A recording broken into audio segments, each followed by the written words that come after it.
Dear students, welcome करता हूं मैं आपका। और आज का टॉपिक है dialysis.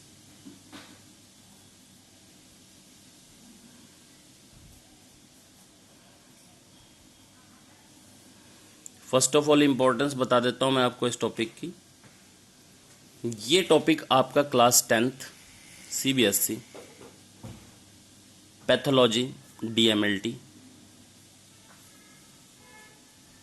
Physiology and anatomy D form B form सब के अंदर ये टॉपिक सेम है।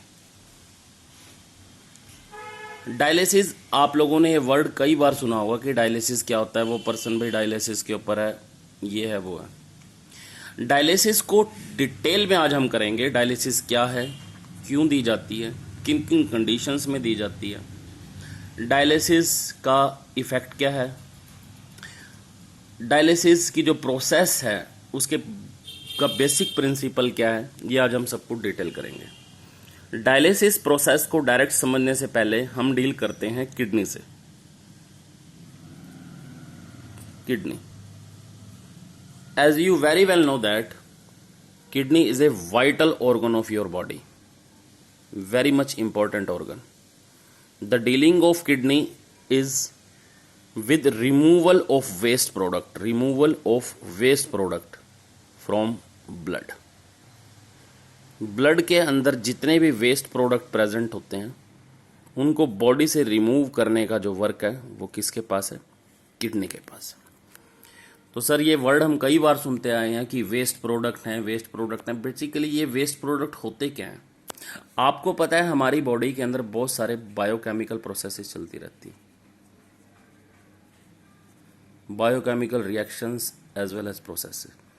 इन सब रिएक्शंस और प्रोसेसेस के बाय प्रोडक्ट कई बार बहुत सारे केसेस में वेस्ट प्रोडक्ट बनते हैं। सिमिलरली आपके डाइजेशन के थ्रू, कंप्लीशन ऑफ डाइजेशन के बाद बहुत सारे अनडाइजेस्टेड प्रोटीन्स रह जाते हैं। Undigested protein, this undigested protein goes to the liver,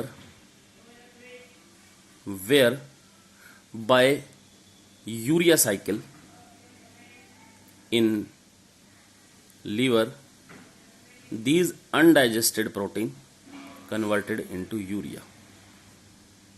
आपके फूड के अंदर जितना भी प्रोटीन जो डाइजेस्ट होना होता है वो डाइजेशन से हो जाता है। Little bit of undigested protein जो रिमेनिंग रह जाता है वो लीवर के पास जाता है और यूरिया साइकिल के थ्रू यूरिया में कन्वर्ट हो जाता है। Urea is a waste product because urea having the solubility with water, ultimately this urea will remove from body. तो हमने अभी थोड़ा सा समरी फॉर्म में बताया आपको कि किडनी का रोल क्या है। किडनी जस्ट लाइक एक फिल्टर मीडिया का काम करती है। ये अपने अंदर एंटर करवाती है ब्लड को along with waste product, and by using filtration mechanism which is provided by the nephron. Kidney आपको पता है नेफ्रॉन से मिलके बनी है जो कि इसके फंक्शनल यूनिट हैं। यहाँ से ब्लड की फिल्ट्रेशन होती है और ब्लड अगेन बॉडी पार्ट में चला जाता है, बॉडी का पार्ट बन जाता है और वेस्ट प्रोडक्ट बॉडी से बाहर निकल जाते हैं। In some cases the kidney become fail. बहुत सारे केसेस ऐसे होते हैं कि किडनी क्या हो जाती है? फेल। वो केसेस क्या हैं? हाई ब्लड प्रेशर, किसी का ब्लड प्रेशर हाई हो जाए। Similarly high blood sugar level जिसको आप डायबिटीज बोलते हैं। किडनी के अंदर इटसेल्फ कोई इन्फेक्शन हो जाए या किडनी इंजर्ड हो जाए, इन सब केसेस का जो रिजल्ट होगा वो किडनी फेलियर होगा। अब केस क्या हुआ कि किडनी तो हो गई फेल पर्सन की। Now the mechanism of removal of waste from blood get stopped. Kidney fail होने की वजह से जो ब्लड में से वेस्ट प्रोडक्ट का रिमूवल होना था वो स्टॉप हो गया। नाउ दिस वेस्ट प्रोडक्ट, अब ये वेस्ट प्रोडक्ट रिमूव नहीं हो रहे बॉडी से, और ये बॉडी के अंदर ही क्या होते जाएंगे, एक्यूमुलेट, इकट्ठे होते जाएंगे। As you know these waste product urea quite harmful if they are accumulated in the blood in a appreciable amount, it will leads to cause death of that person.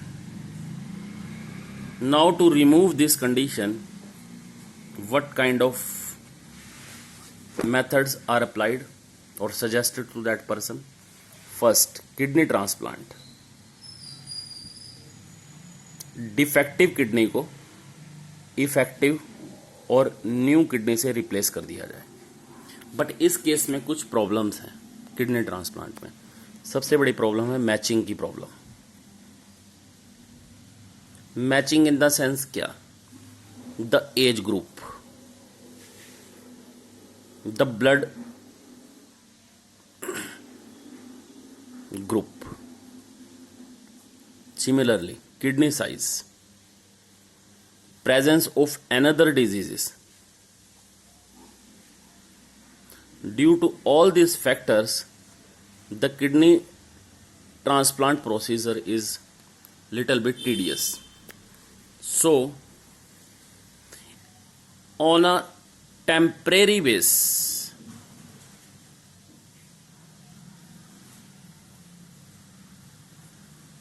dialysis is to be used. The process of dialysis is used. Dialysis another name, dialysis के और भी बहुत से नाम हैं। कई books में आपको ये हीमोडायलिसिस के नाम से मिलेगा। बहुत सी बुक्स में इसका नाम आर्टिफिशियल किडनी भी होता है। आइए हम बात करते हैं डायलिसिस क्या है। डायलिसिस अपने आप में एक मैकेनिज्म है जो कि आर्टिफिशियल फॉर्म से, कृत्रिम रूप से, आर्टिफिशियल फॉर्म से आपके ब्लड के अंदर प्रेजेंट वेस्ट प्रोडक्ट्स को रिमूव करवा देती है। आइए हम बात करते हैं कि डायलिसिस की जो मशीन है उसके पार्ट्स क्या हैं। ऐसा इसके पास कौन सा मैकेनिज्म है जो किडनी के रिलेवेंसी में काम कर रहा है, किडनी के ही बराबर का काम कर रहा है।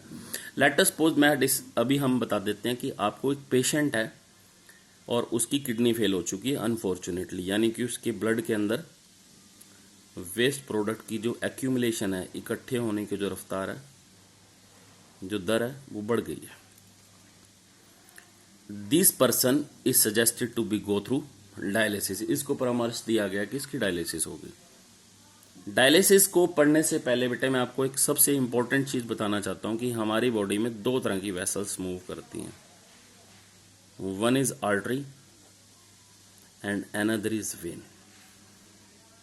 आप इसको एक की पॉइंट समझें आज के लेक्चर का कि बॉडी में से जब भी हमें कोई फ्लूइड अपटेक करना होता है, लेना होता है, देन वी सिलेक्टेड आर्टरी। आपको बॉडी में से ब्लड लेना है, प्लाज्मा लेना है, अनदर कोई फ्लूइड लेना है, तो you have to be select artery. Vice versa, अगर आपको बॉडी के अंदर कोई फ्लूइड इनपुट करवाना है, let us suppose blood, plasma, injection input करवाना है, बॉडी के अंदर एंट्री करवानी है, तो you have to be select vein. Now at the starting we select artery। हम इस आर्टरी को ज्वाइंट कर देते हैं एक पाइप से। This pipe will carry blood with waste product. Collectively we can say that dirty blood या blood with waste product. Now in order इस blood को movement देने के लिए, in order to provide the movement, this vessel is connected with a pump, ताकि आपका flow blood का बना रहे। क्योंकि बेटे बॉडी के इनसाइड तो ये पंपिंग अथॉरिटी किसके पास है, हार्ट के पास। हार्ट बॉडी के अंदर ब्लड को पंप करता है, उसकी मूवमेंट में हेल्प करता है।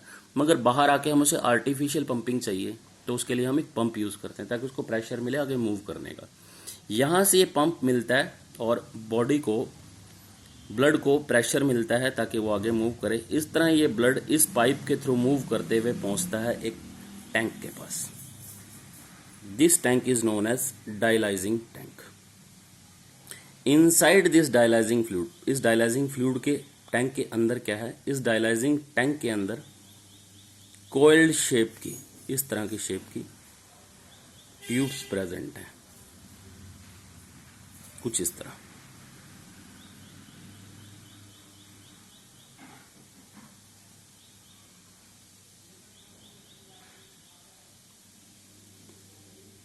ये ट्यूब किस मटेरियल की बनी है वो मोस्ट इंपॉर्टेंट है बेटा। ये ट्यूब सेल्यूलोज की बनी होती है। Why this material is selected, इसी मटेरियल को क्यों सिलेक्ट किया गया? क्योंकि बेटे ये जो मटेरियल है सेल्यूलोज, ये अपने आप में सेमी परमिएबल है। क्या है ये? Semi permeable. Now the blood with waste product when moves inside this tube at the same time this tube is, जैसे ही ये ब्लड इस ट्यूब के अंदर से मूव करेगा, इस ट्यूब के सराउंडिंग में एक स्पेशल काइंड का फ्लूइड प्रेजेंट है which is known as dialysing fluid. You can say that this tubes is suspended in a tank which containing a dialysing fluid. बेटे मैं आपको यहां बता देता हूं थोड़ा सा इधर करके कि डायलाइजिंग फ्लूइड क्या है। बेटा ये जो फ्लूइड है ये सबसे पहले ही बात तो आर्टिफिशियली मेड होता है, इसे आर्टिफिशियली बनाते हैं इनसाइड द लैब। इसके कंस्टिट्यूएंट्स क्या हैं बेटे? क्योंकि ये फ्लूइड है, इसके कंस्टिट्यूएंट्स समहाउ ब्लड जैसे ही हैं, इसकी कंसंट्रेशन भी ब्लड जैसी ही है। इसमें साल्ट की प्रेजेंस, वाटर की प्रेजेंस, प्रोटीन की प्रेजेंस समहाउ ब्लड जैसी ही है। बट इसके अंदर एक चीज प्रेजेंट नहीं होती डायलाइजिंग फ्लूइड में, वो है urea. It is little bit equal to the blood except in the matter of urea. Urea के मैटर में डिफरेंस है। तो now when the dirty blood will moves inside this tube, it will interacted with this dialyzing fluid. As we discussed this dialysis, जैसे कि हम पहले ही बता चुके हैं, this dialyzing fluid have the same concentration on the composition like blood except urea. There will be a concentration gradient will develop. Dialyzing fluid और blood के अंदर एक concentration gradient विरोधाभास डेवलप होगा। Due to this concentration gradient, there is a mechanism of diffusion takes place. This concentration gradient की वजह से यहाँ पे diffusion mechanism डेवलप होगा और इस ट्यूब के अंदर जो ब्लड मूव कर रहा था उसका सारा यूरिया डायलाइजिंग फ्लूइड के अंदर आ जाएगा और मूव करते करते जब लास्ट में आपका ब्लड यहाँ तक पहुँचेगा तो उसके अंदर यूरिया प्रेजेंट नहीं होगा। Now at this point blood is completely filtered और क्लीन। हम यहाँ से एक और पाइपलाइन लेंगे and connect this pipeline to the blood vein because this pipeline having filtered और clean blood. As you know, क्योंकि डायलिसिस का सेशन जो पूरा सेशन होता है लंबा चलता है, तो बीच बीच में हम इस फ्लूइड को, डायलाइजिंग फ्लूइड को रिप्लेस करते रहते हैं क्योंकि इसके अंदर यूरिया कलेक्ट होता जा रहा है। तो इसीलिए हम इस डायलाइजिंग फ्लूइड के बिल्कुल नीचे, इस टैंक के बिल्कुल नीचे एक इस तरह का अनदर टैंक रखते हैं जिसके अंदर हम जो कि यूज्ड हो चुका डायलाइजिंग फ्लूइड है यहाँ से इकट्ठा होता रहता है इसके अंदर। और सिमिलरली इक्विलिब्रियम बेसिस पे, input is equal to output के बेसिस पे यहाँ से हम न्यू डायलाइजिंग फ्लूइड ऐड करते रहते हैं। बेटे ये आपकी डायलिसिस प्रोसेस है, बट इसका जो इम्पोर्टेंट एक सबसे पॉइंट है वो ये है कि why kidney is much more superior. Kidney dialysis से सुपीरियर क्यों है? डायलिसिस आप देख रहे हैं सब तो कर रही है जो किडनी करती है, ब्लड को फिल्टर कर रही है, रिमूव कर रही है वेस्ट प्रोडक्ट्स को। फिर प्रॉब्लम क्या है बेटा? अगर आपने किडनी को बहुत अच्छे ढंग से किया हो तो किडनी का जब हमने स्ट्रक्चर नेफ्रॉन डिस्कस किया था तो मैंने उसमें बताया था कि जो नेफ्रॉन होता है उसका एक पार्ट है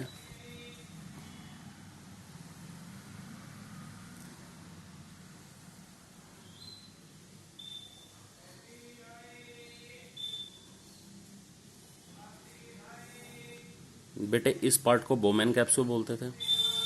glomerulus filter, tube, ascending descending, loop of Henle, collecting duct. हमने यहाँ से एक इफ्रेंट वेसल बनाई थी जो कि पूरी ट्यूब को इस तरह कवर करती थी।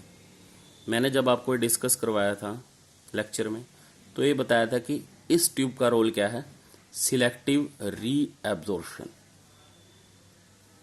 The useful material again get reabsorbed and become the part of blood. Kidney last to last तक भी जो वेस्ट प्रोडक्ट्स नहीं हैं, जो यूजफुल प्रोडक्ट हैं, like certain amount of salt, amino acid, जो कि वेस्ट नहीं है और समहाउ इस फिल्ट्रेट के अंदर आ चुके हैं, उनको दोबारा से रीएब्जॉर्ब करके ब्लड का पार्ट बना देती है। बट ये फंक्शन डायलिसिस के पास नहीं है। तो that's why due to the lack of selective reabsorption dialysis is inferior than kidney. तो होप सो आप लोगों को आज का डायलिसिस का मैकेनिज्म समझ आ गया हो। अगर कोई क्वेश्चन है तो कमेंट बॉक्स में ज़रूर लिखें, अदरवाइज इसे अच्छे ढंग से करें। Good bye.